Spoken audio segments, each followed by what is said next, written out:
Bom dia a todos, eu sou o Manuel da Costa Pinto, sou jornalista e pesquisador da obra do escritor francês Albert Camus, que vai ser o tema de hoje dessa quarentena literária que a Editora Record está promovendo para que a gente aproveite o tempo que tem que ficar em casa se resguardando e contribuindo para que não se espalhe, não se amplie a contaminação da Covid-19, né, e do vírus, né, do coronavírus. Está aproveitando esse confinamento nosso para transformá-lo numa oportunidade para a gente estabelecer novos diálogos virtuais e aprofundar leituras e conhecimento de alguns autores e alguns livros. No caso do Camus, essa oportunidade já seria interessante por si só, já que se trata de um grande escritor, autor de um livro que é clássico na literatura moderna francesa, que é O Estrangeiro, né? Quer dizer, é um dos livros mais importantes da literatura contemporânea, daquilo que a gente chama de literatura contemporânea, do século XX até hoje, né? E é um livro muito que possibilita inúmeras leituras, é um livro de leitura inesgotável, um livro pequeno, curto, e que, no entanto, ele é límpido ao mesmo tempo na sua linguagem, mas ele deixa uma carga de opacidade muito grande no significado, o que transforma a sua leitura um convite a uma releitura perpétua, infinita. E isso faz desse livro um livro que a gente revisita e volta a ler constantemente, porque de fato e essa é a característica de um clássico, é um livro que você sempre lê, relê, e a cada releitura você acrescenta uma camada de significação. Só esse livro, Estrangeiro, já seria motivo para ler a obra de Camus e discuti-la numa quarentena literária. Acontece que ele tem um outro livro que vocês conhecem,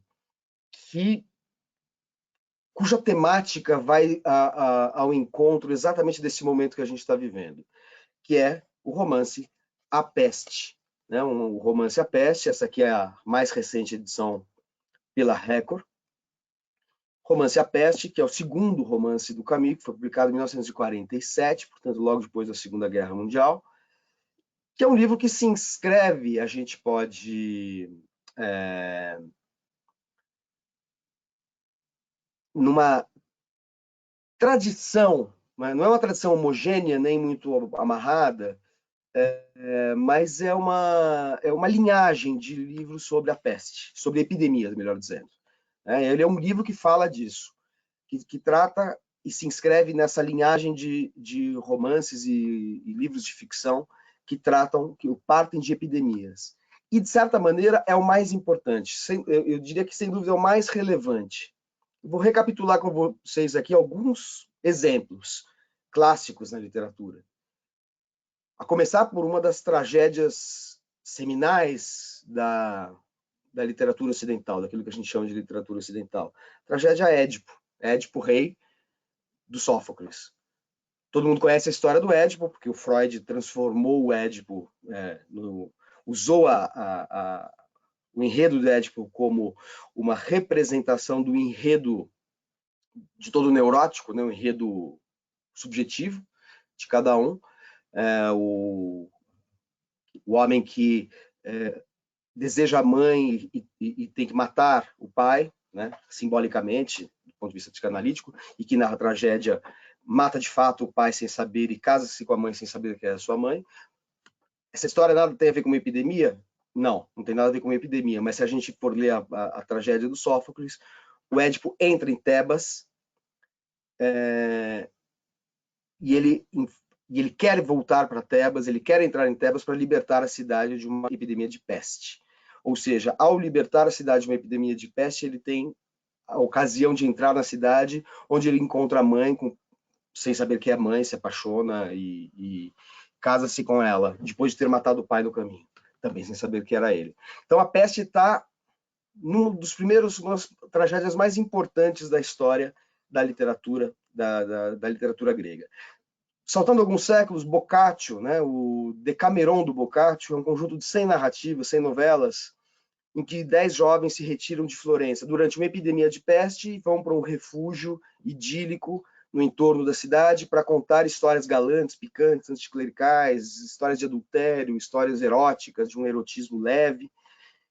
histórias que têm um caráter de escapismo, digamos assim, uma história que cultiva a leveza, a ironia, uma certa sapiência do mundo, no momento de obscuridade, recrudescimento moral, morte, luto. Né? Então, a literatura, quer dizer, é um livro que faz da própria literatura uma maneira de escapar da peste, que assola Florença. Depois a gente tem, sei lá, mais recentemente, Morte em Veneza, do Thomas Mann, cujo personagem vai para Veneza durante uma espécie de férias em que ele se propõe uma tarefa de meditar sobre a transição da sua obra, numa fase madura, numa fase já de ocaso, e que lá se apaixona por um rapaz jovem, um rapaz imberbe, um adolescente, e essa paixão é uma meditação sobre pureza e vício, sobre moralidade e doença, morbidez, sobre os desvios, as tentações do artista diante de um ideal de beleza ao qual ele não corresponde, porque existe a idealização de um lado e a vida concreta do outro, e tudo isso tendo como pano de fundo uma Veneza que vai sendo progressivamente tomada por uma epidemia de cólera, que é a materialização, digamos assim, do adoecimento civilizatório descrito pelo livro em termos estéticos, em termos mais simbólicos. Ou seja, a gente pega três clássicos: Tragédia do Sófocles, Tragédia do Édipo, do Sófocles, Decameron do Boccaccio, Morte em Veneza, do Thomas Mann. São 25 séculos de intervalo ou de arco temporal que compreendem essas obras. Todas elas têm uma epidemia como elemento central, mas nenhuma delas enfrenta frontalmente a epidemia. Na verdade, dois grandes livros da história da literatura enfrentaram frontalmente a epidemia, por coincidência, uma epidemia de peste. O Diário do Ano da Peste, do Daniel Defoe, o autor do Moll Flanders, do Robinson Crusoe, que é um livro muito interessante, porque é um livro meio híbrido entre ficção e jornalismo. É um romance meio que com personagens anônimos e que tem um narrador que vai falando sobre a situação de Londres em 1665, quando a epidemia de peste que veio da Europa atingiu seu ápice na cidade. Daniel Defoe, nessa época, era pequeno, ele tinha 5, 6 anos. Ele só vai escrever esse livro 30 anos depois. Mas então ele faz uma investigação jornalística para averiguar aquilo que ele testemunhou enquanto criança. Então é um livro híbrido de jornalismo e ficção. O Daniel Defoe foi um dos primeiros jornalistas da história, da imprensa mesmo, não apenas da literatura. E ele faz esse livro. E o Daniel Defoe, não por acaso, será usado como epígrafe do romance A Peste, que é o outro livro que, junto com o Diário do Ano da Peste do Defoe, constitui vamos dizer, a dupla de livros que enfrentam diretamente, frontalmente, o tema da epidemia e da peste especificamente, na história da literatura. Então eu não teria dúvida em dizer que A Peste, do Camus, até por se tratar de um romance no sentido forte do termo, e não ainda um híbrido de romance e jornalismo, como é no caso do Daniel Defoe, A Peste, do Camus é o maior livro da história da literatura a abordar uma epidemia. E, no caso, uma epidemia, como diz o título, de peste. Como eu disse, na epígrafe do livro, Camus usa uma frase do Defoe, que é autor do Diário do Ano da Peste. Só que essa frase não é do Diário do Ano da Peste, essa frase é do Robinson Crusoe. Robinson Crusoe, vocês sabem, que é a história daquele navegante que naufraga, fica ilhado e reconstitui a civilização europeia numa ilha perdida, onde ele conhece o Sexta-feira, que é o Selvagem, e é um livro que recapitula também de maneira alegórica, simbólica, toda uma história do processo civilizatório europeu. E justamente para realçar o caráter simbólico, alegórico do seu romance Robinson Crusoe, o Daniel Defoe escreve: é tão válido representar um modo de aprisionamento por outro, quanto representar qualquer coisa que de fato existe por alguma coisa que não existe. Então, Defoe escreve em Robinson Crusoe sobre isso, sobre a maneira como a prisão insular, o isolamento do Robinson Crusoe, de certa maneira, representa as tensões e contradições que perpassam todo o processo civilizatório num plano mais macroscópico, ao qual faz referência o livro Robinson Crusoe. E esta frase: é tão válido representar um modo de aprisionamento por outro, quanto a representar qualquer coisa que de fato existe por alguma coisa que não existe, essa frase é usada como epígrafe porque ela define o que é o romance A Peste. A Peste é um romance no qual a cidade de Oran, que é uma cidade portuária do norte da África, mais especificamente na Argélia, que é o país onde nasceu Camus. País hoje, na época, era um departamento francês. França, então, quando ele nasce em 1913, Argélia era um departamento, era como se fosse um estado da França no norte da África. Em Oran, em uma data imprecisa, mas uma década precisa, ou seja, 1940 e reticências, né? O Camus escreve, não sei se vai dar para vocês lerem aqui, logo no começo, né? Os curiosos acontecimentos que são objeto desta crônica aconteceram em 1940 e reticências em Oran, ou seja, nos anos 40 do século passado. Bom, nós sabemos o que aconteceu na França, lembrando que Oran, nesse momento, faz parte da França, pertence à Argélia, que é um departamento francês de ultramar. Na verdade, nem existe o país Argélia, cada uma das 3 ou 4 regiões da Argélia constitui um departamento independente um do outro, mas todos pertencentes à França, é como se estivesse no Loire, como se estivesse, enfim, em qualquer outra Ile-de-France, etc. É uma região como qualquer outra da França. Então, esse livro se passa na França argelina em 1940. A gente sabe o que aconteceu na França nos anos 40. O livro é 47, então só pode ser entre 40 e 40 do próprio ano de 47, o ano de publicação do livro. A gente sabe que a imensa maioria dos anos desse pequeno intervalo da década foi o momento em que a França entrou na Segunda Guerra Mundial e foi ocupada pelas tropas nazistas. Então, quando o Camus escreve que menciona a epígrafe do Defoe, é tão válido representar um modo de aprisionamento por outro, quanto representar qualquer coisa que de fato existe por uma coisa que não existe, ele está, obviamente, nos indicando: estou falando de uma coisa que não existe, ou não existiu, uma peste em Oran nos anos 40, mas ela representa uma outra forma de epidemia, e uma outra forma de aprisionamento também, para retomar o raciocínio do Defoe. É uma outra forma de epidemia, uma epidemia totalitária, ideológica, que tomou o corpo da sociedade francesa nos anos 40, que foi o nazismo, que foi a ideologia extremista de direita que levou à ocupação, às deportações, levou a perseguições, a própria divisão da França. Não vem ao caso aqui, se vocês tiverem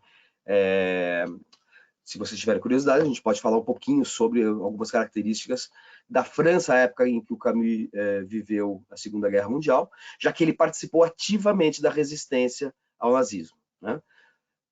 Isso é muito importante para se ler o livro, embora não haja nenhuma menção explícita a isso.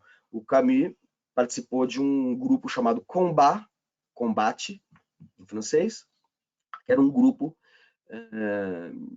de ação da resistência ao nazismo, à ocupação nazista.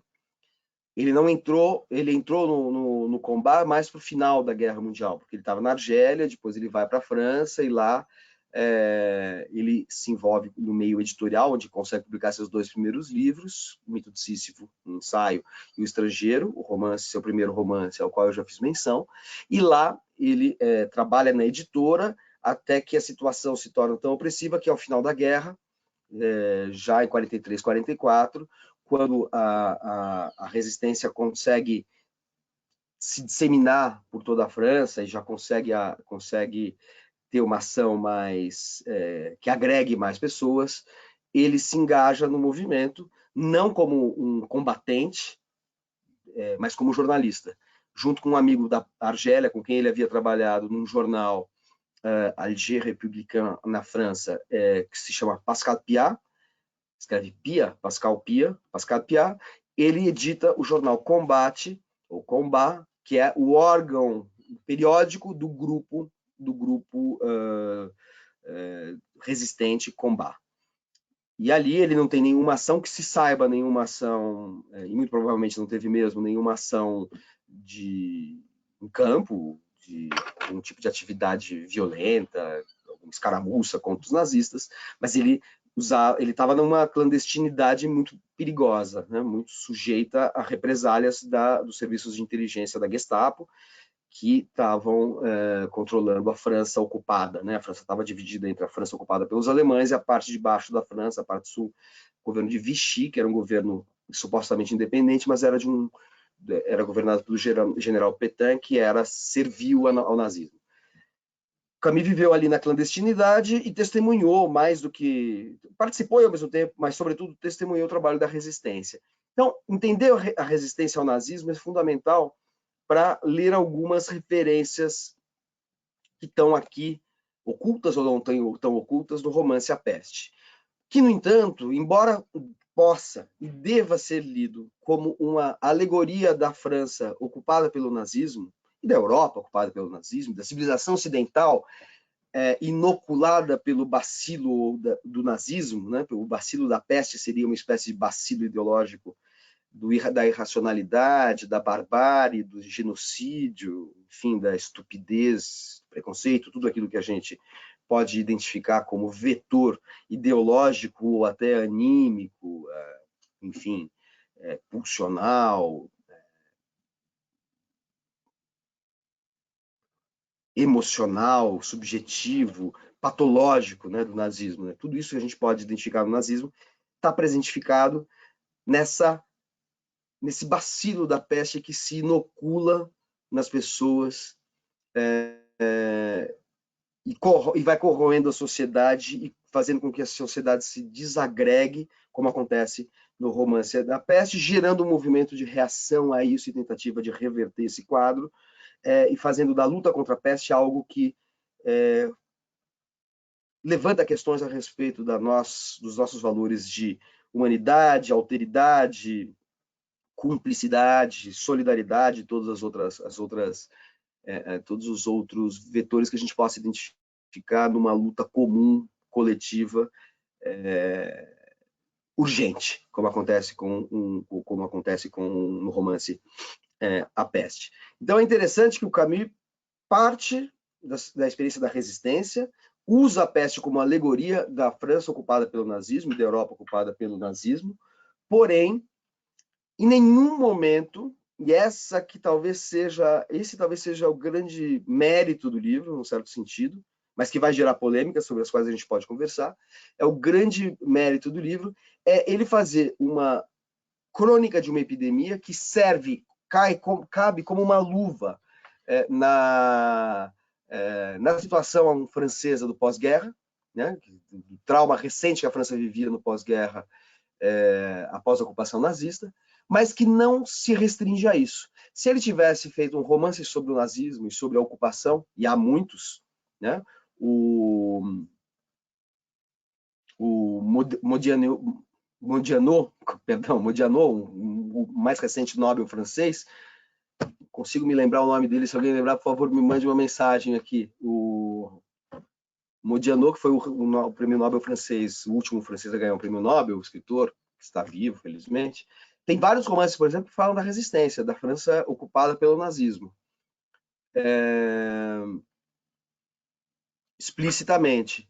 Então, a vinculação ao momento histórico acaba, de alguma forma, limitando o aspecto simbólico de um livro, de um romance de ficção.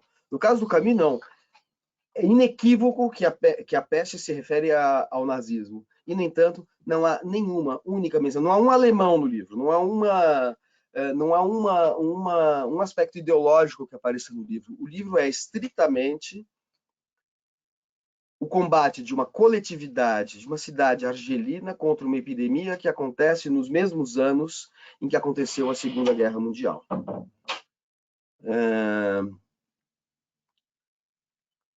acabo de receber a informação aqui de uma pessoa que tem meu WhatsApp, que é Patrick Modiano. Patrick Modiano, muito obrigado, Flávia.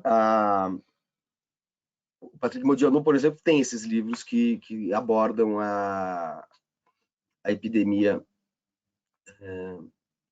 perdão, o nazismo romanescamente, ficcionalmente. O Camus faz isso de maneira muito oblíqua, muito indireta. A gente tem inúmeras referências que vocês poderiam encontrar ali. Desde uma questão inicial, quer dizer, pessoas que estão chocadas com a epidemia que se instala na cidade de Oran, e outras que celebram isso, o que remete, de um lado, àqueles que ficam aterrorizados, que são a maior parte da população, aqueles que se engajam na luta, como aconteceu com a resistência francesa ao nazismo, e aqueles que comemoram a epidemia, que equivalem aos colaboracionistas, aqueles que abriram as portas, estenderam os tapetes vermelhos para os invasores alemães e se aproveitaram disso, levaram vantagem disso. Aquele caos, aquela desordem, era uma ocasião para que criminosos comuns tivessem, vamos dizer assim, uma situação em que tivessem a salvo das leis francesas, porque um estado de exceção iria ter como alvo outras circunstâncias da vida social e não uma criminalidade comum. Então, muitos criminosos comuns se valeram, se aproveitaram da situação, do estado de exceção estabelecido pelos nazistas, para viver um pouco à margem da lei ou na impunidade. Existe uma personagem na peça chamada Cotard, que faz exatamente isso. Logo nas primeiras páginas do livro, o protagonista, que é o Dr. Bernard Rieu, o livro tem várias personagens, mas o protagonista é Bernard Rieu, que é um médico. Ele está atendendo seus pacientes até que ele é chamado para atender uma pessoa que tentou se matar. E essa pessoa tentou se matar porque estava em desespero, porque estava aí com problemas, com dívidas e problemas com a lei. Fica tudo muito sugerido, muito num plano muito indireto, muito pouco explícito. E essa personagem de vida obscura, de vida suspeita, de atividades suspeitas, é uma personagem que, a partir do momento em que a peste chega, renasce. Ele era um homem que estava em depressão, tentou suicídio em desespero, porque ele provavelmente tinha dívidas, tinha envolvimento com pessoas enfim, com grupos ou pessoas do submundo da sociedade, e, de repente, a peste chega para salvá-lo, para estabelecer uma outra ordem, ou uma desordem da ordem anterior, né? Estabelecer outras prioridades e, portanto, deixar que ele pudesse transitar livremente. Então ele celebra, ele comemora a vinda da epidemia. E como essa epidemia, então ele é a própria encarnação dos oportunistas que celebraram a chegada do nazismo à Europa. E a gente sabe que a França tem uma história triste de colaboracionismo. Esta semana morreu o Albert Uderzo, né? Para quem não sabe, é o desenhista dos quadrinhos de Asterix. Vou fazer um parênteses que vocês vão entender por quê. Porque tem muito a ver com a peste. Asterix foi criado como uma história em quadrinho francesa de uma pequena aldeia de gauleses que resiste ao invasor romano, criada pelo Goscinny e pelo Uderzo. Goscinny morreu nos anos 70, o Uderzo morreu essa semana. O que é a aldeia de Asterix? Uma pequena aldeia de irredutíveis gauleses que resistem ao invasor, se não aquela minoria, uma representação alegórica, simbólica, os gauleses que resistem aos romanos, uma representação alegórica e simbólica dos poucos, dos minoritários franceses que resistiram ao nazismo.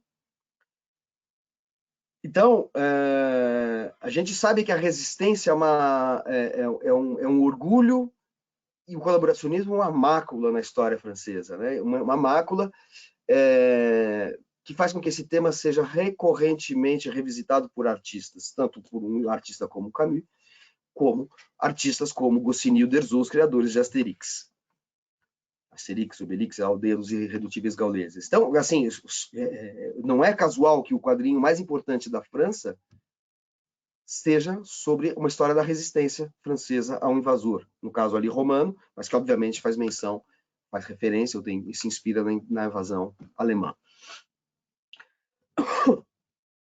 Então, na Peste, a gente tem personagens que encarnam esse colaboracionismo vergonhoso para a França. Mas Camus, que esteve do lado dos resistentes, ele vai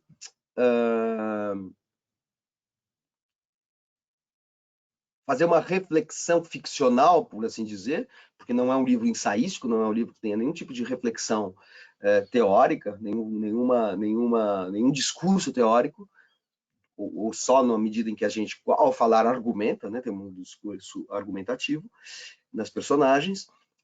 Ele vai fazer um livro que ilumina, de certa maneira, os motivos profundos para resistir a uma epidemia, que pode ser uma epidemia de peste, enquanto fenômeno sanitário, bacteriológico, viral, seja lá qual for, mas e pode ser uma epidemia ideológica, como o nazismo, o fascismo, o comunismo mais extremo, né, o totalitarismos em geral. A gente pode dizer que é um livro que faz uma reflexão sobre a epidemia das ideias e da difusão dos valores totalitários que tem um caráter opressivo e aniquilador. A peste representa isso. E como chega a peste? Como a peste aparece no livro? A peste aparece no livro num dia em que o Dr. Bernard Rieu, que é o protagonista desse livro, encontra um rato no corredor do prédio, do seu prédio. Ele encontra um rato morto. Logo depois ele conversa com o porteiro, algumas horas depois ele descobre que há outros ratos em outros lugares. Quando ele volta para o prédio, depois de sair para atender, o porteiro está desesperado, segurando 2 ou 3 ratos na mão e inconformado que isso vai manchar a reputação do prédio, de limpeza, toda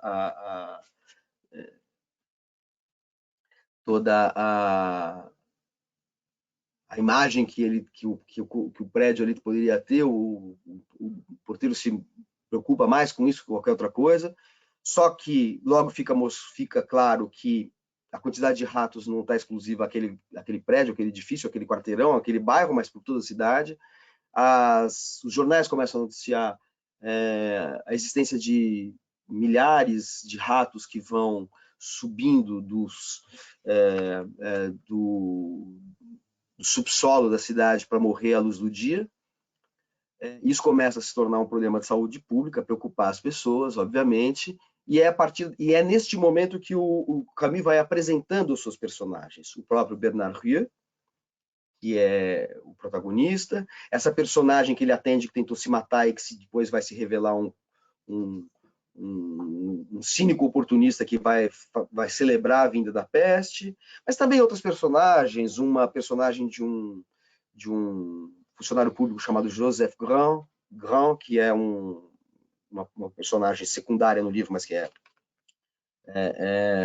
uma ocasião para o Camus falar um pouco da banalidade da vida em Oran, porque ele insiste muito sobre isso. A cidade nada tem de excepcional, uma cidade comercial, uma cidade que se trabalha, se vai a bares, cafés, se faz sexo, e a vida passa assim. Uma vida absolutamente, não é uma cidade atravessada por grandes questões de ordem ideológica, religiosa, social, grandes movimentos políticos. Não é uma cidade banal, uma cidade banal portuária diante do mar Mediterrâneo, mais ocupada com seus afazeres comerciais do que qualquer outra coisa, e, portanto, distante das grandes questões ideológicas ou espirituais que podem advir de algum movimento ou de algum acontecimento, e que, portanto, é tomada por essas questões a partir do momento que os ratos começam a subir do subsolo e morrer na rua,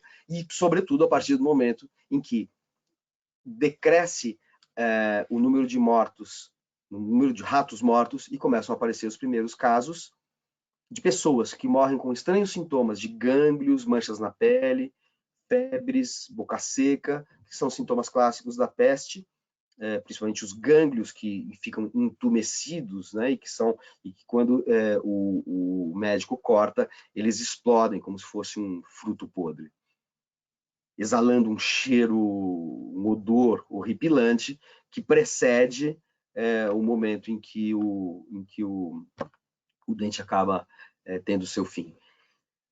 Isso tudo é descrito com um grau de detalhamento muito grande pelo Camus, que fez muitas pesquisas sobre a peste, já que a peste talvez seja das todas as epidemias possíveis, historicamente, aquela que teve mais registros, já que a peste negra praticamente dizimou um terço ou um quarto da população europeia do século XVII, por exemplo. Século 1600 e qualquer coisa. Além da peste negra, que também dizimou boa parte da população europeia na Idade Média.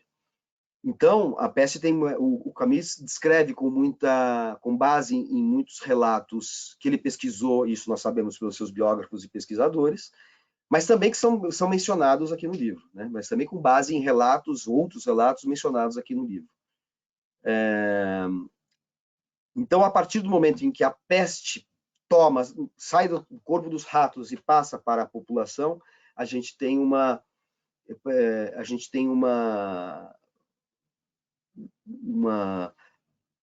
surgimento iminente de uma questão que não se colocava para essa cidade banal mediterrânea, essa cidade comercial de vida banal à beira do Mediterrâneo, né? A cidade de Oran.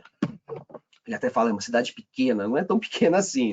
Oran e Argel são mais ou menos como Rio de Janeiro e São Paulo, né? Argel seria o Rio de Janeiro, uma cidade era a capital, como o Rio de Janeiro foi a capital, uma cidade bonita, uma cidade linda, Argel. Oran, diferentemente de São Paulo, também é uma cidade à beira-mar, como o Rio de Janeiro e como Argel, mas é a cidade mais cinzenta, mais comercial, mais voltada para suas atividades econômicas. Então, até há uma coisa, uma certa brincadeira oculta, já que o livro, por mais sério que seja, sempre traz também alguns aspectos muito particulares da vida do escritor. Camus nasceu em Mondovì, no interior da Argélia, mas cresceu em Argel. Ele amava Argel. Argel é a cidade para ele que ele considerava uma das cidades mais lindas do mundo. E Oran era a cidade rival, era mais ou menos como tem esse Fla-Flu. São Paulo e Rio. Fla-Flu, São Paulo e Rio é estranho, porque, enfim, seria um Flamengo e Corinthians, né? Tem uma... eu sou paulista, eu sou Flamengo, tá? Então eu não entro nessa. E adoro Rio de Janeiro. E falo de São Paulo. Mas, assim, o Oran é uma cidade mais identificada com São Paulo. Tanto que o Camus, quando vem ao Brasil, e ele vem a São Paulo em 1949, ele percorre o Brasil inteiro. Ele fica 2 meses na América do Sul, mas desses 2 meses, 45 dias ele fica no Brasil. A Record tem os diários dele, e a gente organizou, eu ajudei a organizar, no ano passado, o Camus, o Viajante, que é um livro, que é uma antologia dos textos que o Camus escreveu sobre o Brasil. Não são poucos, tem vários textos. Vocês estão vendo que é um volume alentado para a obra do Camus, de textos que ele produziu no Brasil. O Brasil teve um grande impacto sobre ele. E ele, quando vem a São Paulo, ele fica a maior parte do tempo do Rio, que é 49, a capital do país, e a cidade mais importante do Brasil, e a cidade que simboliza o Brasil para todo mundo, até hoje, né, independentemente de não ser mais capital. Mas quando ele vem a São Paulo, ele olha para São Paulo, ele vê a cidade e ele fala assim, é uma Oran desmedida. É muito interessante, porque assim, o que ele descreve de Oran no começo do romance A Peste, parece que ele está descrevendo a cidade de São Paulo. E quando ele vem para São Paulo, ele fala que São Paulo é uma Oran desmedida, porque São Paulo é muito maior do que Oran. Mesmo assim, quando ele fala que Oran é uma cidade pequena, portuária, eu acho que nem na época em que o Camus viveu lá, Oran seria exatamente uma cidade pequena, porque é um porto importante no Mediterrâneo. A Argélia é um país economicamente muito importante. A época não era um país, eram departamentos franceses, como eu falei, mas era um país muito importante, era uma região muito importante da costa da bacia mediterrânea, e Oran é um porto muito importante. A Argélia é o maior país em território da África, e eu acho que a 4ª maior reserva de petróleo do mundo obviamente nessa época do Camus não era, mas é um país que tem uma região que tem uma potencialidade econômica muito grande, por isso que os franceses, inclusive, resistiram muito à independência do país. O fato é que essa pequena cidade de Oran, que não é tão pequena assim quanto é descrito pelo romance do Camus, como o romance A Peste, em dado momento é assolada pelo fantasma, bastante concreto, diga-se de passagem, de uma epidemia, que faz com que aquela vida banal, aquela vida um pouco preguiçosa, modorrenta, à beira-mar de uma cidade que trabalha o dia inteiro e depois à noite espairece nos seus bares e cafés, simplesmente esperando o tempo passar para que uma nova rotina de trabalho e de comércio reinicie no dia seguinte, essa cidade, de repente, é confrontada por questões que são questões de ordem ética, de ordem de uma mobilização imediata e de uma urgência imediata, com a chegada da epidemia, que vai se anunciando primeiro com os primeiros mortos, e o primeiro morto a rigor, o primeiro morto a rigor é o porteiro, que aparece aqui, é o porteiro do prédio do Dr. Bernard Rieu, que inicialmente está revoltado com os ratos que aparecem, e depois aparece febril, meio cambaleante, atendido pelo Rieu, e a morte dele vai ser o primeiro sinal de que alguma coisa estranha está acontecendo. Bom, a partir daí, existe uma mobilização de várias personagens. Por exemplo, logo no começo do livro, há um jornalista chamado Rambert, um jornalista de Paris, de um jornal parisiense, que está ali para falar sobre está ali na Argélia para falar sobre a situação dos árabes.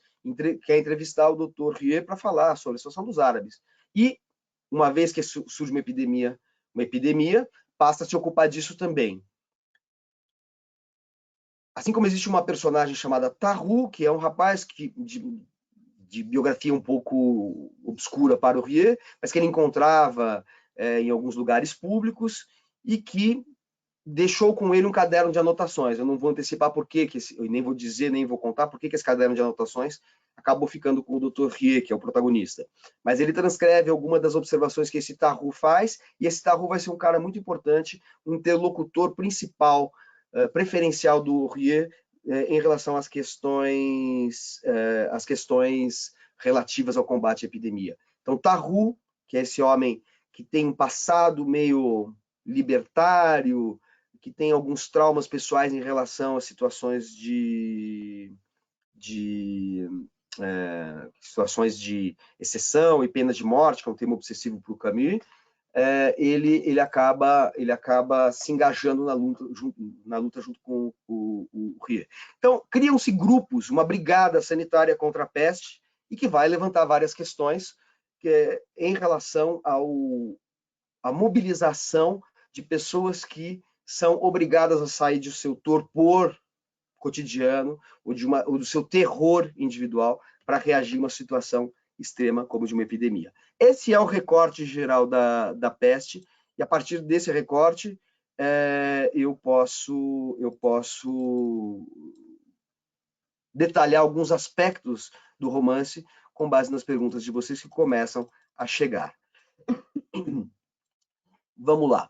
Então, eu vou dar uma olhada aqui, um momentinho só.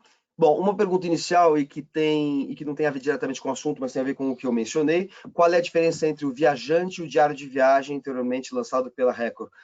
Pergunta de Ronaldo Lages. Ronaldo, é simples. O Camus veio para a América 2 vezes, em 46 para os Estados Unidos, em 49 para o Brasil. O Diário de Viagem que a Record publicou, já tem várias edições no Brasil, tem o Diário da Viagem dele aos Estados Unidos, quando ele também vai 1 ou 2 dias para o Canadá, mas é Estados Unidos. Em 49 ele vem para o Brasil, em 49 ele vem para o Brasil e também visita, muito brevemente, Argentina, Uruguai e Chile. Camus, o Viajante, tem toda a parte da América do Sul relativa ao Brasil, Então, a parte do diário de viagem, que inclui Estados Unidos, Brasil e outros países da América do Sul, a parte relativa ao Brasil está em Caminho Viajante, e também outros textos do Camus que foram ou preparados para a vinda dele ao Brasil ou que resultaram da vinda dele ao Brasil. Quais são esses textos? Então, nós temos o conto A Pedra que Cresce, do livro Exílio e o Reino. Então, é o mesmo caso do Diário de Viagem. O livro Exílio e o Reino, que tem vários contos, foi publicado pela editora Record. Mas o conto que se passa no Brasil, que se chama A Pedra que Cresce, está aqui nesse volume.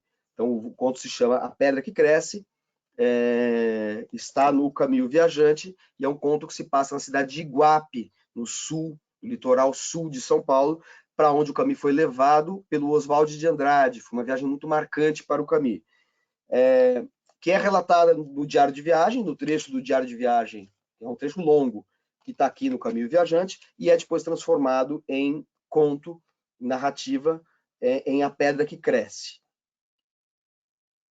E a narrativa que é do livro O Exílio e o Reino está aqui no Caminho Viajante. Então a gente tem o Diário de Viagem, a parte do Diário de Viagem relativa ao Brasil, o conto que se passa no Brasil. Nós temos aqui um trecho de um livro dele chamado O Verão, que é um livro que o Camus escreve no pós-guerra e que inclui uma reflexão, tem um texto, uma parte, são vários ensaios, retratos ensaios de cidades do Mediterrâneo, principalmente da Argélia, da sua Argélia natal, mas ao final tem uma espécie de texto de devaneio poético chamado O Mar Muito de Perto, que é um texto em que o Camus faz uma espécie de... É como se fosse um texto de fluxo de consciência em que ele fala de... Ele percorre espaços, ele percorre como se fosse realmente alguém que estivesse num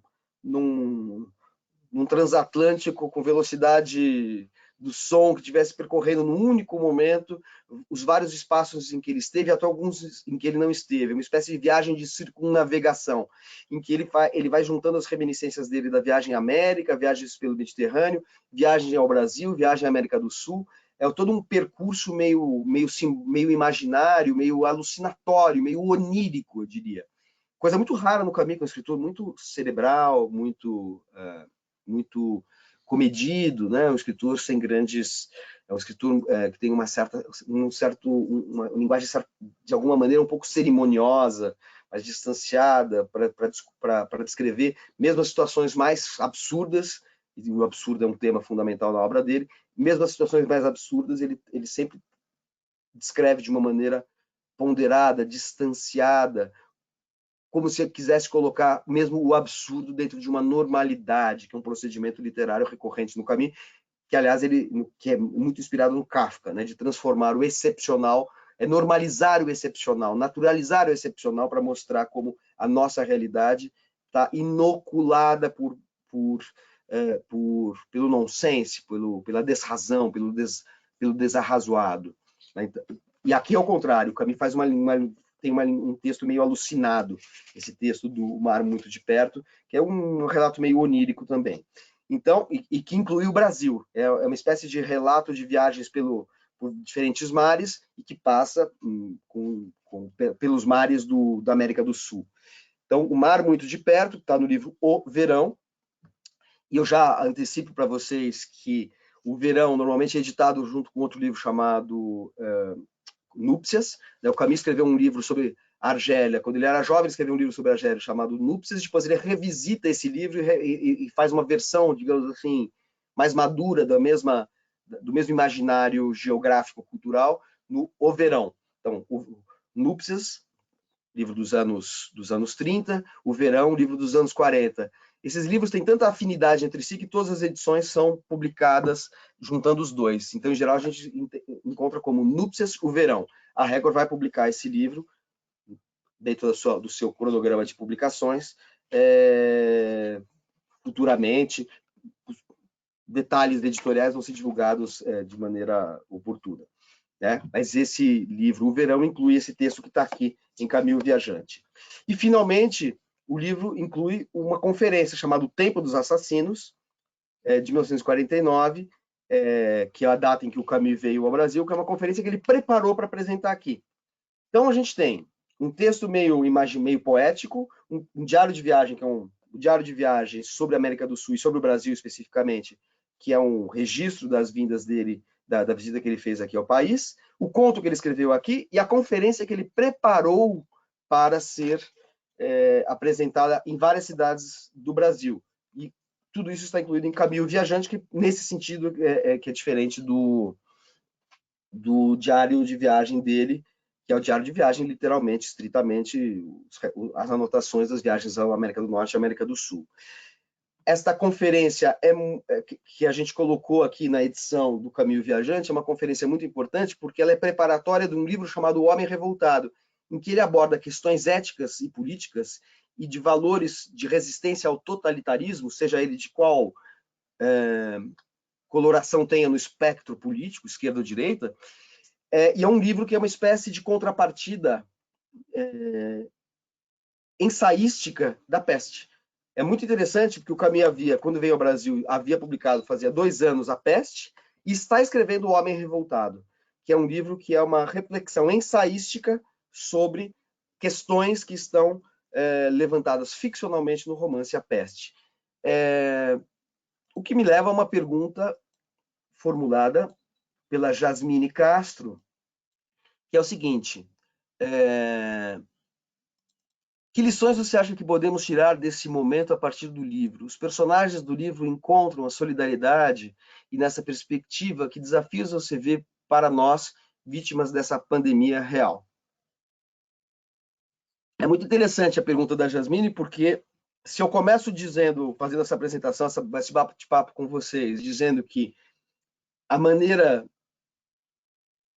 evidente de se ler a peste como uma metáfora da França ocupada pelo nazismo, e, no entanto, o Camus toma o cuidado de não datar o livro, de não vinculá-lo a esse momento histórico, isso faz com que a peste sirva para qualquer outra situação de epidemia ideológica. Pode servir para o comunismo stalinista, pode servir para o populismo venezuelano, pode servir para o populismo bolsonarista, pode servir para qualquer forma de opressão, mais ou menos totalitária. Ninguém vai comparar esses exemplos mais recentes com o nazismo nem com o stalinismo, que são fenômenos muito mais profundos na sociedade, muito mais aniquiladores e genocidas, né? Não chegamos a esse ponto, claro. Mas a peste serve também, a peste que se passa na cidade de Oran em 1940, não só serve para outros problemas ideológicos, para outros fenômenos ideológicos semelhantes ao nazismo, ao qual a peste do Camus faz referência, mas serve também para epidemias reais, né? A gente pode dizer que todas as questões éticas e morais que se colocam para os personagens da peste se colocam hoje diante de uma epidemia real. Então não é preciso, a gente pode e deve interpretar a peste de Camus como uma metáfora político-ideológica, de um lado, mas justamente por não ser um livro político engajado explicitamente, ele serve também para outras formas de epidemia, como a pandemia que a gente assiste hoje, que a gente sofre hoje, e que nos traz, né, a essa situação de estabelecer um contato, uma cumplicidade na resistência à epidemia. O que a gente está fazendo aqui, se não reproduzindo numa escala virtual e, obviamente, ainda pequena, porque a pandemia não assumiu a dimensão que tem no romance, o que nós estamos fazendo aqui hoje? Se não discutindo quais são as nossas questões, o que uma pandemia de peste que suspende o real representa uma parada no tempo, o que ela coloca como questões para a nossa ação efetiva na realidade, nossa ação mais imediata na realidade. São questões que são colocadas pelo personagem do Bernard Rieu, do Tarrou, do Rambert, que são os personagens que estão ali sofrendo e se engajando no combate à epidemia de peste no romance do Camus. Assim como há questões que também aparecem ali, que são questões que reverberam no nosso cotidiano da pandemia de coronavírus. Por exemplo, Em dado momento, existe um padre chamado Padre Panelu, que aparece no romance, quando vocês forem ler, quem já leu já vai lembrar certamente, mas quem for ler ainda vai ver, o Padre Panelu faz um grande sermão, um sermão que utiliza a peste como, a existência da epidemia de peste como uma espécie de prova, de demonstração teológica e empírica de que as pessoas haviam tido um comportamento desviante que estava sendo punido por entidades divinas, etc. e tal. Enfim, é um padre católico, então ele está fazendo um discurso em nome da Igreja e do Deus católico, cristão e católico. A gente não pode deixar de lembrar que hoje é surpresa, talvez, de muita gente, para mim, pelo menos, é surpreendente. A gente tem um discurso religioso e moral vinculado à questão da pandemia que reaparece, e é surpreendente para mim que o discurso religioso tem uma importância tão grande no Brasil de hoje. Para mim é muito... A gente entende que o catolicismo tenha sido muito importante na França do século XX, dos anos 40, quando Camus escreve, porque a França sempre foi um país de tradição católica muito forte.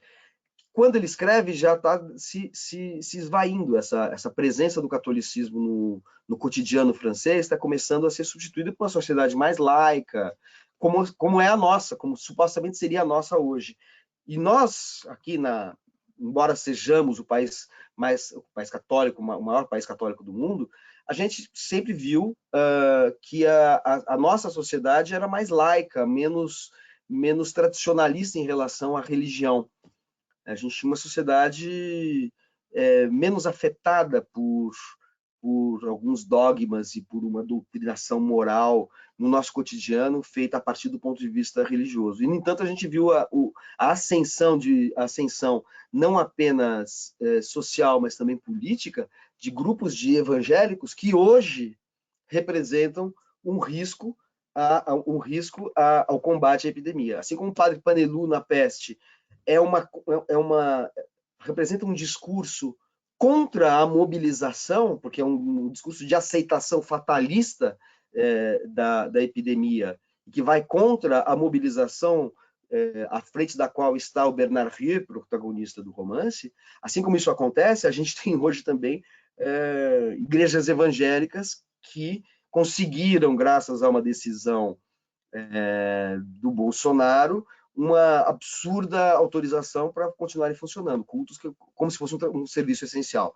Claro que para quem é religioso deve ser essencial rezar, ter conforto espiritual, mas poderia ser por aqui, né? Numa situação como essa que a gente está conversando. Eu também posso falar que literatura é essencial para a minha saúde mental, só que eu não estou conversando com vocês numa sala, né? A gente está conversando virtualmente. Eu poderia perfeitamente, se fosse religioso, assistir uma missa pela internet, ou pelo telefone, pelo celular, né? Para quem não tem internet. Então, a gente vê que o fato de terem autorizado que as igrejas abram, e principalmente isso foi em atenção às demandas dos evangélicos, e não da Igreja Católica, que está empenhada no controle da epidemia e na quarentena, mas os evangélicos se aproveitaram assim, para reforçar a sua posição de força, reforçar a sua presença na sociedade, reiterar seu vínculo com um governo que questiona de maneira ideológica a difusão da epidemia. O que me leva a um outro tema, que é o controle da informação. Também na peste do Camus, existe um momento em que se coloca o dilema: nós devemos ou não divulgar, com a divulgação dos dados transparentes da epidemia, provocar um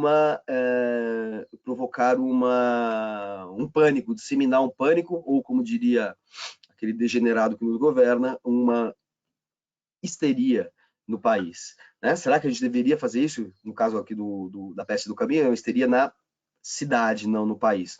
Mas, assim, as autoridades ficam receosas de adotarem a transparência que é obrigatória, que é devida, e deveria ser obrigatória, deveria ser natural a uma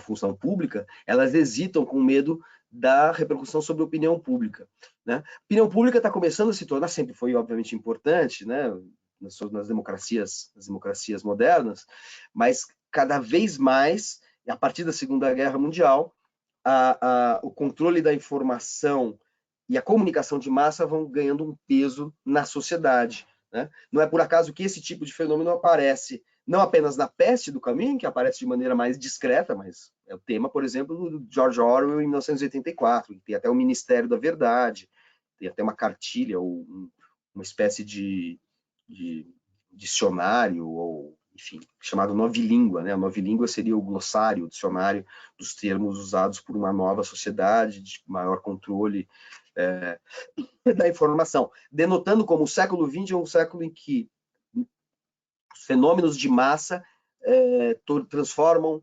a informação num instrumento político tão importante quanto os antigos instrumentos políticos e de luta social, ou até de luta no sentido mais bélico do termo, né? Assim, a informação é uma arma, e essa arma é percebida aqui no romance A Peste, do Camus, e tem paralelo, encontra paralelo hoje, no momento em que a gente vê que há uma tentativa de atribuir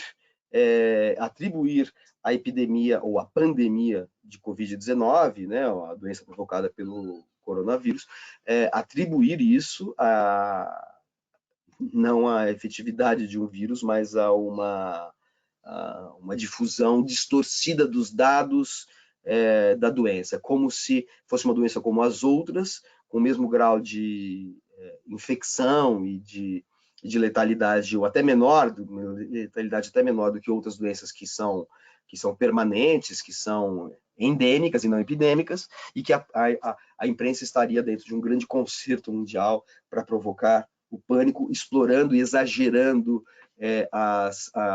os dados dessa pandemia. Então, há esse paralelo também, é um dos paralelos que me pediram que comentasse a respeito do romance e com relação à nossa realidade atual. Temos aqui uma pergunta da Ivoneide Bezerra: considerando o atual contexto da crise humanitária, que relação podemos estabelecer entre a obra A Peste e a Filosofia do Absurdo, de Camus? Bom, essa relação é muito forte. Essa pergunta, Ivoneide, na verdade, ela acaba chegando ao cerne da obra do Camus. A gente pode dizer que o Camus projetou a obra dele como um desenvolvimento progressivo a partir de um tema que é o absurdo, né? Justamente a sua pergunta é: a filosofia do absurdo do Camus, qual é a relação que tem com a peste? Sintetizando muito, porque seria o tema na verdade, para 2 horas de conversa, ou talvez 20 dias de conversas, o Camus, a noção de absurdo em Camus que está explícita, está discutida num livro chamado O Mito de Sísifo. É uma espécie de, ele chamou de ponto zero, de epicentro. Ponto zero da sua obra. O que é o absurdo? É uma percepção do conflito, ou do confronto que há entre nossos desejos de clareza, transparência e duração no mundo, e a opacidade do mundo, a obscuridade da realidade e o nosso destino de morte. Esse mal-estar, esse divórcio entre o homem e o seu cenário, estou usando palavras que o Camus usa em O Mito de Sísifo, essa percepção do nosso, esse mal-estar, essa angústia, essa sensação de divórcio entre o homem, entre o ator e seu cenário, ou entre o homem e seu mundo, é o sentimento do absurdo que deflagra uma série de reflexões do Camus em O Mito de Sísifo. Camus formulou essa ideia em termos ensaísticos. Camus não era exatamente um filósofo no sentido que a gente considera o Sartre, por exemplo, que era seu contemporâneo, um filósofo. Ele não era um filósofo, ele era formado até em filosofia, mas ele não era um filósofo no sentido de discutir teoria do conhecimento. O cerne da filosofia no mundo, na história da filosofia ocidental, é teoria do conhecimento, epistemologia e todas as decorrências morais que a definição de um campo de conhecimento proporciona. Mas a filosofia do Camus é uma filosofia mais intuitiva, mais moral, mais pessoal, mais ensaística, numa tradição que não é da grande tradição da teoria do conhecimento que vem de Platão e Aristóteles e chega até Wittgenstein. É uma tradição mais do Montaigne, uma filosofia moral que discute mais a condição humana, faz o que os moralistas franceses, como Pascal, que é um dos grandes autores por Camus, falava que é a anatomia do coração humano. Camus fala, portanto, de um sentimento do absurdo, que é um sentimento muito mais subjetivo do que uma questão, como Sartre abordará, por exemplo, da contingência da consciência no mundo. Há paralelismos, mas o Camus pensa muito mais do ponto de vista do impacto, digamos assim, subjetivo da percepção e do sentimento do absurdo. Tanto que ele fala, o sentimento do absurdo precede a noção de absurdo. A noção é uma elaboração conceitual a partir de uma coisa que é intrínseca a nós. Essa noção de absurdo, desse estranhamento que nós temos em relação ao mundo, vai se materializar em ficção no livro O Estrangeiro. Não por acaso o livro chama-se O Estrangeiro, mas não tem nenhum estrangeiro no livro O Estrangeiro. O que tem é uma noção de estranhamento. O personagem que está no livro é um personagem que é um estranho, é um estrangeiro no mundo, ou seja, um homem que é a pura encarnação da condição absurda. Ponto. Não vou elaborar mais, porque a gente não tem tempo para isso. Tanto o mito de Sísifo quanto o Estrangeiro, portanto, abordam o absurdo de um ponto de vista subjetivo e individual. Passada a experiência da Segunda Guerra, quando o Camus se engaja na luta contra o nazismo, e que ele se confronta não com um absurdo essencial, metafísico, que coincide com a natureza humana, com a condição humana, mas ele se confronta com uma manifestação do absurdo no plano da história, no plano objetivo e concreto da história. Ele desenvolve a questão do absurdo sem abandonar as raízes do seu raciocínio absurdo, que estão em O Mito de Sísifo e O Estrangeiro, duas obras-primas do Camus. Ele desenvolve isso do ponto de vista coletivo. Só que, ao contrário do que acontece no Mito de Sísifo e O Estrangeiro, que ele escreve meio que em paralelo e publica no mesmo ano, ele primeiro publica o romance A Peste, que é, a gente pode considerar assim, a vivência coletiva do absurdo. Coletiva, histórica, material, objetiva, concreta. E vai desenvolver naquele livro ao qual eu fiz menção, que ele estava escrevendo quando veio ao Brasil, O Homem Revoltado, aí sim, é a contrapartida da Peste em termos ensaísticos. Então vejam, Mito de Sísifo, ensaio sobre o absurdo, O Estrangeiro, um romance sobre o absurdo. O Homem Revoltado, um ensaio sobre a revolta, ou seja, sobre o absurdo vivido coletivamente, historicamente, e A Peste, um romance sobre o absurdo vivido coletivamente, historicamente. Então há uma ampliação, respondendo a sua pergunta, Ivoneide, em que a noção primeira de absurdo que surge nos livros iniciais do Camus e que amarra a obra dele, organizando tanto o seu pensamento ensaístico quanto a sua criação ficcional, está num plano mais subjetivo nas obras iniciais, O Estrangeiro e o Mito de Sísifo, e depois é investigada e recriada em termos coletivos, após a experiência da Segunda Guerra Mundial, tanto no ensaio O Homem Revoltado, que fala do absurdo vivido em termos histórico-coletivos, quanto na Peste. Não é por acaso que no começo do livro O Homem Revoltado, eu estou sem um exemplar aqui para citar a frase, mas eu vou falar de cabeça, ele fala assim, que a revolta desenvolve um tema que ele já havia desenvolvido anteriormente. E ele escreve assim: o que um homem apenas sentia torna-se peste coletiva. Vejam, o Camus, ao falar do homem revoltado, do sentimento de absurdo na história, ele fala que é uma peste, é aquilo que um homem apenas sentia, que é o que ele havia abordado em O Mito de Sísifo, e na personagem Meursault do Estrangeiro, aquilo que um homem apenas sentia torna-se peste coletiva, mostrando como O Homem Revoltado, que é um livro de ensaio sobre os valores, a fidelidade a certos valores de cumplicidade e solidariedade diante do totalitarismo, como O Homem Revoltado é realmente uma continuidade ou uma contrapartida ensaística ao romance A Peste, sendo que esse ciclo da revolta, a peste, revolta contra a epidemia, o homem revoltado, revolta ética contra os totalitarismos, são uma dimensão coletiva histórica de uma revolta contra o absurdo da condição humana. Tá? Então, a sua pergunta é muito boa porque me permitiu falar sobre assim, o cerne da obra camusiana, que é o desdobramento progressivo da noção de absurdo. Você acha que... A Raquel me pergunta, você acha que A Peste é um bom livro de entrada para quem quer começar a ler Camus? A leitura é fluida e dinâmica, ao ponto de qualquer leitor poder acompanhá-la? Eu diria que todos os livros do Camus, todos os livros de ficção dele são absolutamente legíveis. Legíveis no sentido assim de serem fluidos, todos eles. São obras diferentes entre si. Acho que vamos dizer, o que tem um caráter um pouco menos linear é A Queda, que é o último livro dele, último livro de ficção. O Camus tem basicamente, no campo ficcional, ele tem O Estrangeiro, A Peste, um livro de contos do Exílio Reno e A Queda. Né? Queda é uma novela, não chamo de novela, mas é um romance, como é O Estrangeiro e como é A Peste. A Peste é o maior romance dele. Acho que A Peste é uma ótima porta de entrada. E diria que qualquer leitor pode começar a ler Camus, qualquer um desses livros seria uma porta de entrada boa. No entanto, se fosse fazer uma sugestão, eu diria para ler na ordem cronológica os três romances. Eu acho que O Estrangeiro há muito do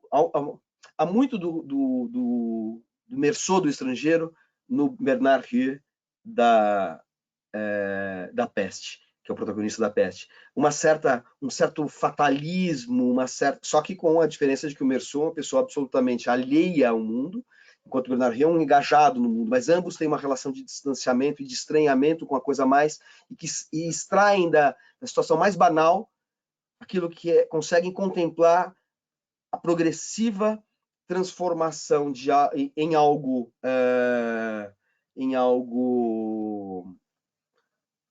absurdo, de uma situação normal, banal, etc. Não sei se ficou claro isso, mas acho que o Meursault e o Bernard Rieu têm uma mesma relação de estranhamento em relação ao mundo. Só que um é vítima desse estranhamento, não vou dar spoiler aqui do Estrangeiro, e o outro é alguém que faz desse estranhamento, extrai desse estranhamento uma forma de reagir aos absurdos que que passam a graçar na realidade coletiva, realidade urbana. Ainda um outro bom motivo para isso, para se ler primeiro O Estrangeiro e depois A Peste. Leia os dois, hein? Porque olha, realmente são duas obras-primas da literatura francesa e do Camus. Em dado momento da Peste, lembra daquela personagem do Cotard que eu estava falando? Que é o cara que é o cara que representa, de certa maneira, o colaboracionismo, o cara que se dá bem durante a ocupação, seja do nazismo, seja da peste. Bom, em dado momento ele está numa situação assim, na rua, e ele a peste já tomou conta da cidade, e aí ele ouve a história de uma vendedora de tabaco que na rua, quer dizer, uma vendedora ambulante, e ele ouve a história que ela conta sobre o burburinho que estava se criando, todo mundo estava comentando o episódio de um caixeiro viajante que tinha matado um árabe numa praia em Argel.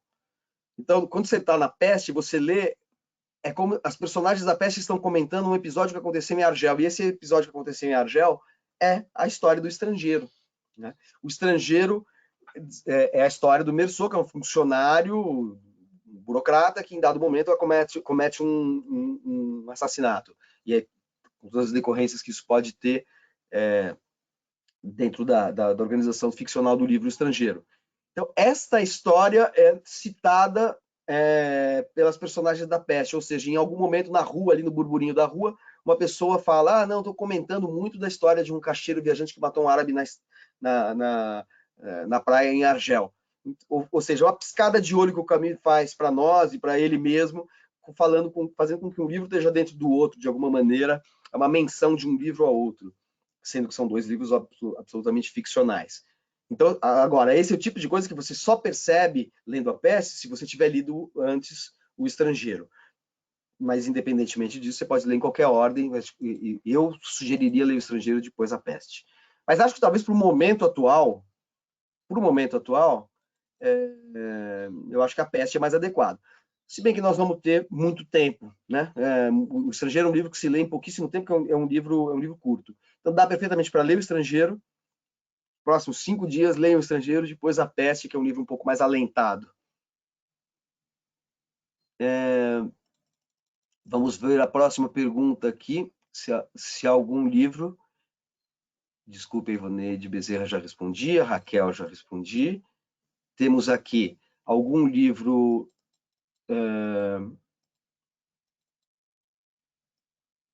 Perdão, deixa eu ir atrás aqui, que eu subi demais aqui nas perguntas, que eu estou olhando as perguntas que foram entrando, estou respondendo pela ordem de entrada, tá? O Ronaldo Lages me pergunta se há algum livro da literatura brasileira que dialogue com A Peste de Camus. Ô, Ronaldo, boa pergunta. Perguntas que eu não sei se eu saberia responder assim diretamente. Um livro que dialogue com a peste. Vou pensar aqui e já te respondo daqui a pouco, enquanto eu leio a outra pergunta. Senão eu vou vou ter que ficar parando aqui para pensar. A gente já está meio que chegando ao final e tem uma última pergunta do... Eu não consigo ler aqui se é Delo Paulo. Delo Paulo. O desafio... Pergunta em duas partes. O desafio da peste parece ser mais do que a saúde, o espírito humano, nossa ética, política, filosofia, humanidade, etc. Sem dúvida, acho que eu falei sobre isso bastante, que os dilemas éticos, se engajar na luta contra a epidemia, ou ficar em casa recluso, aterrorizado, se lançar, ir para a missa do padre Panelu, que condena os castigos, os pecados dos seus fiéis como causa da peste, como justa punição da peste, ou se engajar nas brigadas sanitárias. Tentar se evadir da cidade quando você é saudável, ou ficar lá e sofrer as consequências de uma epidemia. São dilemas éticos que se colocam e que o Camus explora ao longo do livro todo. Essa é o cerne, na verdade, o Delo Paulo é o cerne do livro, são esses dilemas éticos que se colocam, como se colocaram para a resistência francesa, a qual, obviamente, o livro faz menção ou faz referência de maneira indireta. E a segunda parte da sua pergunta é qual a relação da peste, das modalidades que põe em jogo com o colonialismo francês. Pode comentar sobre esses dois pontos? O primeiro, então, a questão da ética e da política. Acho que ocupou boa parte daquilo que eu falei aqui e reitero que você tem toda a razão. A questão ética da decisão, da tomada de posição ético-política é o cerne do livro, né? O que fazer diante da epidemia, colaborar, aceitar resignadamente, comemorar a vinda de uma epidemia que põe desordem na casa e permite que você abdique dos valores mais essenciais e que são fundamentais para o nosso convívio, o respeito da alteridade, o nosso respeito, enfim, a nossa tolerância, ou se engajar na luta contra uma epidemia que pode dissolver esses laços de tolerância, respeito à autoridade, etc. Essa é a questão que se coloca e está presente no discurso do Rieu, do Tarrou, enfim, de outros personagens que aparecem, mas sobretudo Rieu e Tarrou, que são os dois grandes protagonistas. Há uma questão muito interessante. Em dado momento, o Rieu e o Tarrou ficam amigos, eles se conheciam mais ou menos, quando a epidemia surge, eles trabalham juntos e um dia eles estão, no momento que eles não estão trabalhando, eles estão numa praia, eles até, para mostrar que o livro não tem um caráter moralista, eles até usam o salvo-conduto que eles têm como autoridades dentro das brigadas sanitárias, eles se aproveitam do salvo-conduto e vão tomar um banho de mar que está proibido. Até transgridem uma regra, mas é uma transgressão pequena, né? É uma coisa, enfim, que obviamente seria condenável, mas eles estão fazendo isso porque, porra, os caras estão suportando o peso de ver milhares e milhares de mortos todos os dias, então eles se permitem um dia estar lá conversando, eles vão tomar um banho de mar e ficam conversando. Nessa passagem que é linda do romance, o Tarrou conta um pouco da história dele e ele fala uma coisa que é maravilhosa, que vai responder a sua questão sobre a ética e política. Eu diria que é o momento chave do livro. E o Tarrou fala, conversa vai, conversa vem, eles vão contando, e o Tarrou fala, em dado momento, eu era filho de um juiz, e vi que meu pai mandou, era advogado ou juiz, agora não vou lembrar exatamente, mas pouco interessa. E o pai estava lá pregando pela morte, pela pena capital, pela condenação à morte de um réu. O réu é condenado à morte e o Tarrou está contando para o Rieu, ele fala, eu fui assistir. E foi um fuzilamento. Ele fala, você sabe o que é um fuzilamento? Você acha que, você olha aquelas coisas, aqueles quadros antigos, aquelas imagens, você acha que a espingarda está a metros de distância? Não. As espingardas, os rifles estão a centímetros de distância do peito do condenado e os tiros abrem uma cratera que daria para enfiar um punho cerrado no buraco deixado no peito, no tórax do condenado à morte pelos tiros. Ele fala assim, isso é de uma repugnância tão grande que não há crime que justifique a pena de morte, no sentido de ser uma morte racionalizada, controlada, uma normalizada. A excepcionalidade do crime, eventualmente de um assassinato cometido por perversão, por assalto, etc. e tal, se torna lei, se torna regra, ele é racionalizado e normalizado e entra no conjunto das ações normais e, portanto, normativas da sociedade. E isso é revoltante, é repugnante. E daí o Tarrou fala, desde então eu decidi que eu iria combater a pena de morte. E a morte nas suas manifestações injustas sempre. Ele fala assim, eu já tinha peste antes de acontecer essa peste. Eu já era um empestado. E daí ele conta, de uma maneira meio obscura, ele não revela muito, que ele teve um passado de participação em lutas talvez revolucionárias, mas revolucionárias libertárias, lutas que jamais previram ações terroristas no sentido de fazer aquilo que combatiam, ou seja, matar quando estava se combatendo uma política de morte, que é uma questão camusiana, essencial, que o Tarrou traz. Nós somos todos nós devemos reagir contra a violência e a opressão, mas a gente não pode se transformar no nosso inimigo. A gente não pode se transformar no algoz do nosso algoz. Violências excepcionais podem acontecer numa ação de resistência, etc., mas você não pode transformar isso em algo sistemático. Esse é o cerne da questão que ele vai desenvolver no Homem Revoltado. Quer dizer, se você transforma a violência, legitima a violência como prática política, você não tá criando uma sociedade nova e justa, utópica, mas você está reproduzindo num outro plano e com outra codificação ideológica, social, política, você está dando uma justificação, uma outra forma de violência e opressão, que é aquela que você combatia e que você supostamente teria resolvido através de uma ação revolucionária, etc. Então, O Homem Revoltado é um livro interessante porque ele fala da questão da ação política, ele não abdica disso, mas ele fala, é preciso conservar esta memória de que toda ação política é feita, mesmo quando ela tem que ser violenta, eventualmente, ela é feita contra a violência. Então, não é negar a ação política, mas é sempre ter em mente a memória de que o ímpeto que nos leva à transformação social é em nome de algo que é contra a violência, é algo que é contra a injustiça, o absurdo materializado pelo assassinato social e político. Portanto, o Camus era muito desconfiado em relação às soluções utópicas, revolucionárias, radicais, como o comunismo. Então, agora, este raciocínio que eu estou expondo para vocês sai de uma personagem da Peste. Então, além de uma complementaridade de investigar o absurdo do ponto de vista coletivo, num romance de ficção e num livro que é ensaístico, no caso da Peste, o romance de ficção sobre a peste é uma metáfora, é uma alegoria sobre o nazismo. Basicamente, uma alegoria sobre o nazismo como elemento opressivo. Já o Homem Revoltado, que extrai elementos dessa resistência ao absurdo coletivo, se refere muito menos ao nazismo do que a outras formas opressivas semelhantes ao nazismo. E ele está pensando nos campos nos campos de prisioneiros, nos gulags soviéticos, por exemplo. Então, é interessante, o Camus é igualmente avesso ao nazismo e ao comunismo, ao totalitarismo de uma maneira geral. Então, ele utiliza o romance para fazer uma metáfora do nazismo, e o Homem Revoltado, que se utiliza de raciocínios da personagem Tarrou, da Peste, ele, no Homem Revoltado, fala muito mais de um totalitarismo que, no momento que ele escreve, era o dominante, que era, já que o nazismo tinha sido vencido, que era a ameaça stalinista.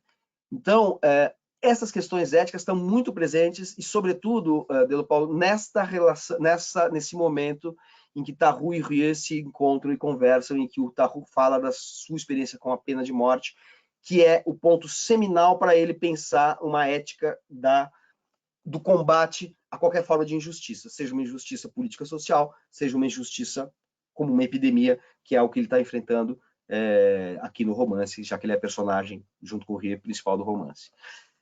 E qual a relação disso com o colonialismo francês? Eu diria para você que a relação com o colonialismo francês aparece de maneira muito tênue, não apenas na Peste, como na obra do Camus de uma maneira geral.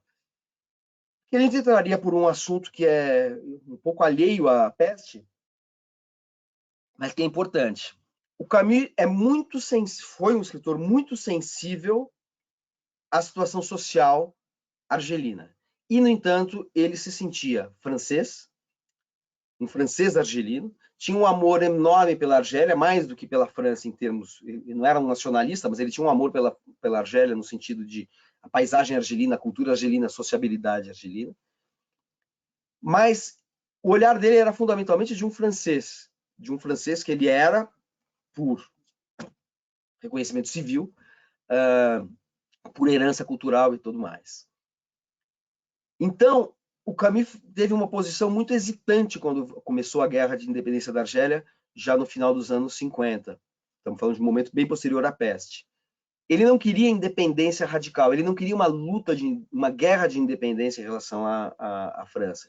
Ele queria uma solução negociada e que não expulsasse os franceses do território argelino. Por quê? Porque ele achava, e aí ele tinha uma questão biográfica importante, ele achava que o francês não era simplesmente o colonizador opressivo que estava lá para explorar a mão de obra colonial. Não era exatamente isso a visão dele. Ele era de uma família paupérrima. O Camus nasceu no interior, filho de numa propriedade rural. O pai dele morre na Primeira Guerra Mundial quando ele tem 1 ano. E ele vai viver com a família, com a avó e com a mãe, num subúrbio da cidade de Argel, um bairro chamado Belcourt. A mãe era analfabeta, surda-muda. Basicamente era isso. Ele foi a única criança a poder ir para a escola. E ele teve que ganhar uma bolsa por indicação de um professor, que foi muito importante para ele, para conseguir prosseguir os estudos. Então ele não se sentia na pele do colonizador, como ele dizia, com charuto em cima de um Cadillac conversível. Ele falava, essa caricatura do francês colonizador eu não encontro pelas ruas de Argel, ou da Argélia. Ele falou assim, eu não vejo essa caricatura do colonizador argelino, francês na Argélia, porque eu pertenço a uma classe social de milhares de franceses nascidos na Argélia que são pobres e que têm uma relação não de exploração, mas de solidariedade e identificação com os árabes. E ele fala, e além do que, dizia o Camus, a independência da Argélia está sendo feita em nome de um nacionalismo árabe. Mas quem diz que os árabes são os proprietários naturais dessa terra que já foi ocupada por turcos, espanhóis, italianos e, sobretudo, por berberes? E aí eu vou lembrar uma coisa que tem a ver com a peste. Camus, quando era jovem, o primeiro trabalho dele para valer, assim, público, foi um trabalho jornalístico chamado Inquérito na Cabilha. A Cabilha, em francês, Kabylie, é uma região da Argélia. Se vocês tiverem o mapa da Argélia na frente, se vocês pegarem um pouquinho para a direita, portanto, para a região próxima já da fronteira com a Líbia, que é o país fronteiriço a leste da Argélia, Líbia e Tunísia, né? Então tem uma faixa de território lá que é a Kabylie, em francês. Se fala, mas é Cabilha, né? Porque é uma palavra de origem não francesa. Então a gente pode aportuguesar. Cabília é uma região de berberes. Os berberes são povos nômades do deserto, que não são árabes e que são muito anteriores a árabes, franceses ou mesmo aos turcos que lá estiveram no século XIX, durante o Império Otomano. Portanto, a Argélia é um país multiétnico e sem população autóctone, no sentido que a gente pode falar que existe uma população autóctone de indígenas no Brasil ou de negros em vários países da África ou de árabes no Oriente Médio, ou de persas no Irã. Não dá para falar em população autóctone na Argélia o mesmo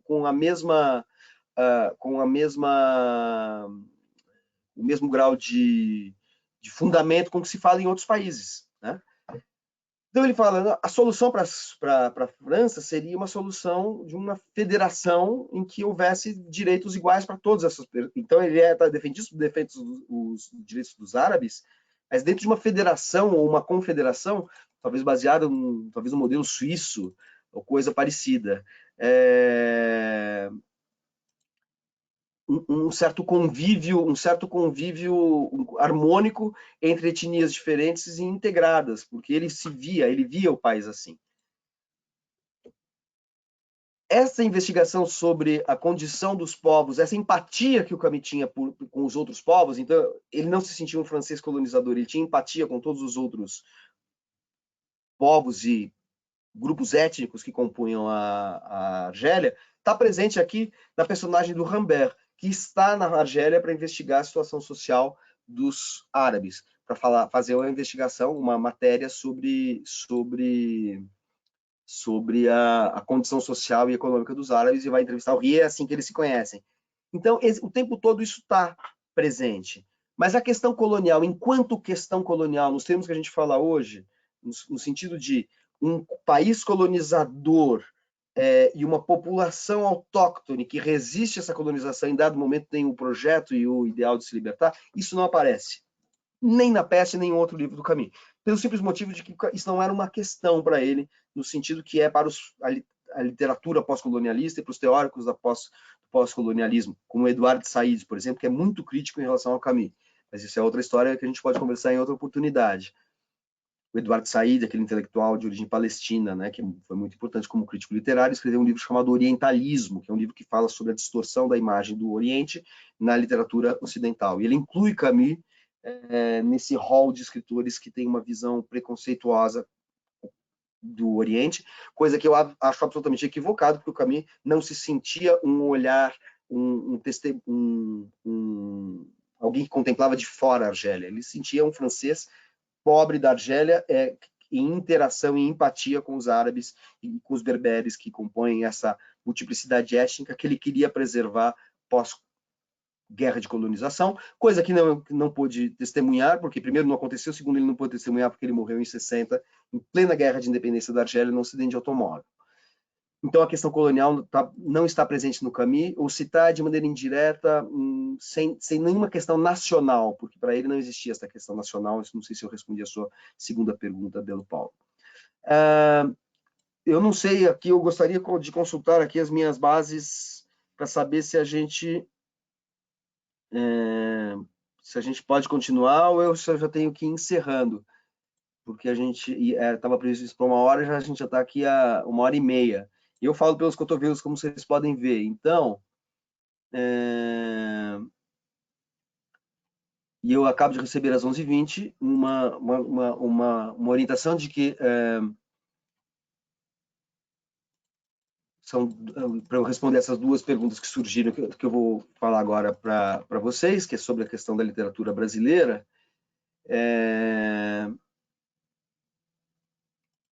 e que tem a ver com uma pergunta feita pelo Ronaldo Lages sobre algum livro que dialogue com a Peste de Camus. Né? Essa pergunta depois foi complementada por duas outras perguntas, que João Paulo Silva fala: brasileiro, a hora dos ruminantes, não li a Peste, não sei se a relação é pertinente. João Paulo, se você não leu a Peste, eu não li a hora dos ruminantes. Então, essa pergunta eu não posso responder, infelizmente. E depois a Raíza Guedes fala: quando eu li Incidente Antares do Érico Veríssimo, fiz alguma conexão com a Peste, mas não consegui identificar o que era comum aos dois. Sim, acho que a Raíza matou a charada. talvez o Incidente Antares seja o livro que tem um certo espelhamento com a peste.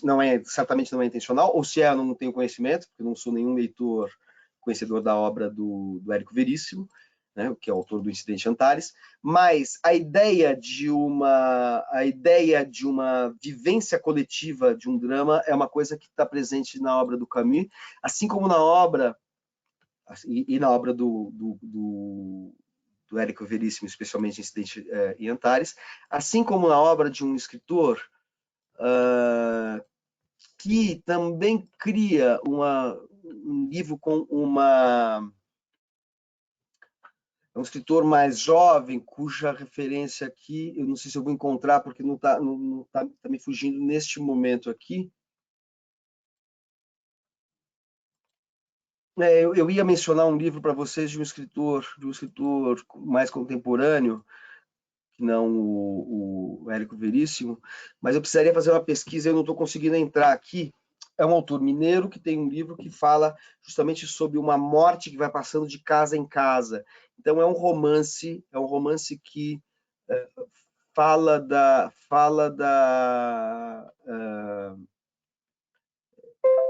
tem um sentido coral, um sentido de que não há uma personagem principal, assim como acontece em Incidente Antares e a Peste, que existem personagens fortes, mas não existe um protagonista no sentido clássico do romance. Na verdade, são romances em que a coletividade é a principal personagem, né? Como acontece, e isso me perdoe terminar assim com essa referência que eu não vou poder checar para vocês agora, desse escritor mineiro que escreveu um livro que fala de um mundo meio atemporal do interior de Minas, em que a morte vai visitando cada vez uma casa.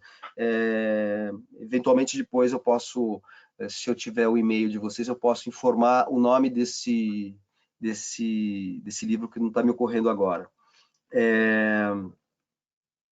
De qualquer maneira, então, seriam essas perguntas sobre o paralelo da peste com a literatura brasileira, e eu acho que a Raíza deu uma ótima ideia. Incidente Antares tem algo de similar, a obra do Érico Veríssimo tem, até por ser um autor que tem uma perspectiva política que não é muito distante do Camus, uma perspectiva mais de respeito à individualidade e uma perspectiva não radical, alheia a extremismos ideológicos. Nesse sentido, eu acho que o Érico Veríssimo, embora fosse um pouco mais um liberal, e o Camus muito mais um social-democrata, se a gente tivesse que usar rótulos ideológicos contemporâneos, embora eles divergissem um pouco nesse aspecto, são apenas nuances. São fundamentalmente homens, artistas e homens públicos, figuras públicas, intelectuais públicos, que advogavam uma pletora de valores de respeito individual que organizava e que limitava para eles toda a ação ideológico-política. De certa maneira, essa ideia do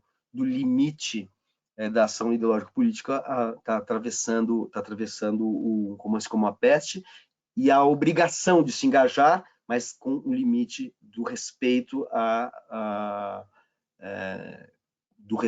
própria concretude da situação, né? Não imaginar que você vai resolver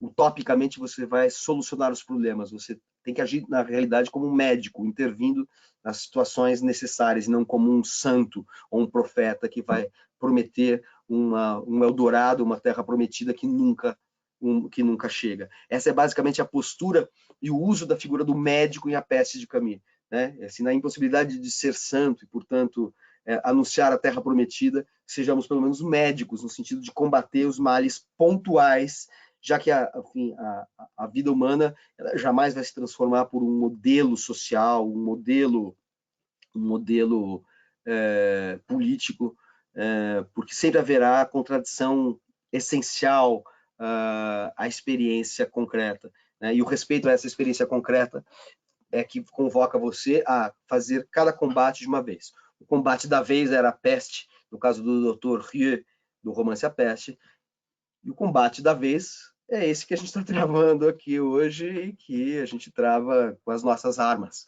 né? Se a gente não vai escrever um livro como A Peste de Caminho, a gente vai ler literatura, vai ler esses livros que nos ajudam a compreender a dimensão social, ética, moral, espiritual, metafísica dessa epidemia que nos acomete, né? Então, acho que é muito importante ler, e a quarentena literária da Record é a melhor maneira de vocês e eu e todos nós refletirmos sobre aquilo que está para além da superfície dos números, as estatísticas e as medidas governamentais contra essa pandemia do coronavírus, né? Existem coisas que a literatura amplia a nossa percepção da realidade, faz que a gente compreenda melhor e faz com que a nossa obstinação em combater e superar esse momento seja mais lúcida, sobretudo, né? Então, eu gostaria muito de agradecer a vocês pela atenção. Espero ter respondido a todas as mensagens, né? Acho que eu li todas elas aqui. E sim, pelo visto, sim, consegui responder a todas, mas também ultrapassamos mais de meia hora do tempo previsto pela conversa. Mas eu agradeço imensamente a presença de todos vocês, a atenção que vocês deram a esse grande escritor que eu admiro tanto, cuja admiração eu compartilho com vocês. Convido vocês a continuarem seguindo a quarentena literária da editora Record. Fiquem em casa, saúde para todos, boa sorte, um abraço.